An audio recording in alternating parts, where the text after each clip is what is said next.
پہلا حصہ سبق نمبر 8 نماز کی فضیلت۔ نماز کیا ہے؟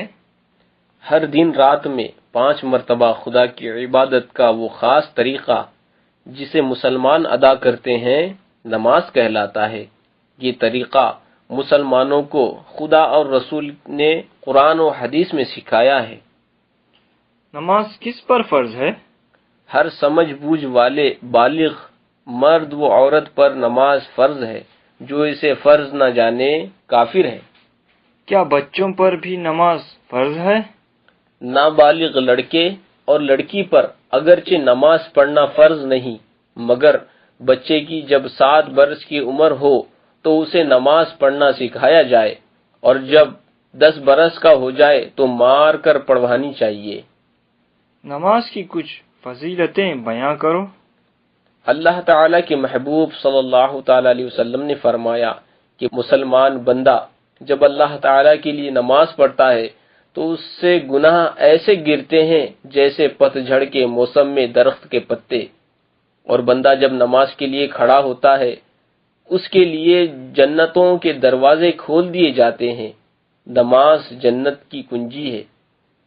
نماز دین کا ستون ہے۔ جس نے اسے قائم رکھا اس نے دین کو قائم رکھا، اور جس نے اسے چھوڑ دیا اس نے دین کو ڈھا دیا۔ اور قرآن شریف میں ہے کہ نماز آدمی کو بری باتوں اور بے حیائی کے کاموں سے روکتی ہے۔ غرض نمازی آدمی اللہ اور رسول کا پیارا ہوتا ہے۔ اس کے رزق میں، کاروبار میں، عمر اور ایمان میں نماز کے باعث ترقی ہوتی ہے۔ جو شخص نماز نہ پڑھے وہ کیسا ہے؟ رسول اللہ صلی اللہ تعالی علیہ وسلم نے فرمایا ہے کہ جس نے نماز جان بوجھ کر چھوڑی اس کا نام دوزخ کے دروازے پر لکھ دیا جاتا ہے۔ خدا اور رسول اس سے بیزار ہیں، اور جو شخص نماز کا پابند نہیں وہ قیامت کے دن فرعون کے ساتھ ہوگا۔ اس زمانے میں بے نمازی کو کیا سزا دی جائے؟ بے نمازی کے ساتھ کھانا پینا، بات چیت، میل جول، سلام وغیرہ چھوڑ دیں، کھانا پانی بند کر دیں۔ کیا عجب کہ وہ اسی ڈر سے نماز کا پابند ہو جائے۔ آدمی کس عمر میں بالغ ہو جاتا ہے؟ لڑکا ہو یا لڑکی، دونوں پورے 15 برس کی عمر ہو جانے پر اسلام کے قانون میں بالغ مان لیے جاتے ہیں، اور نماز روزہ وغیرہ ان پر فرض ہو جاتا ہے۔ شریعت کے احکام ان پر جاری ہو جاتے ہیں۔ پہلا حصہ سبق نمبر 9 نماز کے وقتوں کا بیان۔ دن رات میں کتنی نمازیں پڑھی جاتی ہیں؟ دن رات میں 5 نمازیں فرض ہیں۔ 5 نمازوں کے نام کیا ہے؟ پہلی نماز فجر، دوسری نماز ظہر، تیسری نماز عصر، چوتھی نماز مغرب، اور 5ویں نماز عشاء۔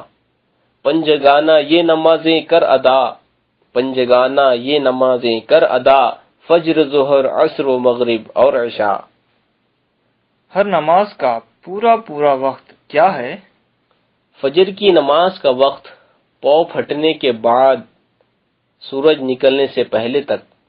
ظہر کی نماز کا وقت سورج ڈھلنے کے بعد سے ہر چیز کے اصلی سائے کے علاوہ دگنا ہونے یعنی 1.5-2 گھنٹے دن رہنے تک ہے۔ عصر کی نماز کا وقت ظہر کا وقت ختم ہونے کے بعد سے سورج ڈوبنے کے پہلے تک۔ مغرب کی نماز کا وقت سورج ڈوبنے کے بعد سے شفق غائب ہونے تک، یعنی مغرب کی اذان کے بعد سے زیادہ 1.5 گھنٹے تک، اور عشاء کا وقت شفق غائب ہونے کے بعد سے فجر ہونے کے پہلے تک رہتا ہے۔ پہلا حصہ سبق نمبر 10 نماز کی رکعتیں۔ 5 وقت کی نمازوں میں کتنی رکعتیں فرض ہیں؟ دن رات کی نمازوں میں 17 رکعتیں فرض ہیں، 2 فجر، 4 ظہر کی، 4 عصر کی، 3 مغرب کی اور 4 عشاء کی۔ سب نمازوں میں کتنی رکعتیں سنت موقدہ ہیں؟ 5 وقت کی نمازوں میں 12 رکعت سنت موقدہ ہیں، 2 فجر کی، 6 ظہر کی 4 فرضوں سے پہلے اور 2 فرضوں کے بعد، 2 مغرب کے فرضوں کے بعد اور 2 عشاء کے فرضوں کے بعد۔ رات دن میں کتنے رکعتیں سنت غیر موقدہ یا نفل ہیں؟ عام طور پر ظہر کے بعد 2 نفل، عصر سے پہلے 2 یا 4 رکعت سنت غیر موقدہ، مغرب کے بعد 2 نفل، عشاء کے فرضوں سے پہلے 2 یا 4 رکعت سنت غیر موقدہ، عشاء کے فرضوں کے بعد 2 سنت موقدہ پڑھ کر 2 نفل، پھر 3 وتر پڑھ کر 2 نفل پڑھے جاتے ہیں، ورنہ نفل کی کوئی خاص تعداد نہیں آئی۔ 5 وقت کی نمازوں میں کل کتنی رکعتیں پڑھی جاتی ہیں؟ فجر میں 4 رکعت، پہلے 2 سنت اور پھر 2 فرض۔ ظہر میں 12 رکعت، پہلے 4 سنت، پھر 4 فرض، پھر 2 سنت، 2 نفل۔ عصر میں 8 رکعت، پہلے 4 سنت غیر موقدہ، پھر 4 فرض۔ مغرب میں 7 رکعت، پہلے 3 فرض، پھر 2 سنت، پھر 2 نفل۔ اور عشاء میں 17 رکعت، پہلے 4 سنت غیر موقدہ، پھر 4 فرض، 2 سنت، پھر 2 نفل، پھر 3 وتر، 2 نفل۔ یہ سب 48 رکعتیں ہوئیں۔ وتر کی نماز فرض ہے یا سنت؟ وتر کی 3 رکعتیں نہ فرض ہیں نہ سنت، بلکہ واجب ہیں، جو عشاء کے فرض اور سنت اور 2 نفل پڑھ کر پڑھی جاتی ہیں۔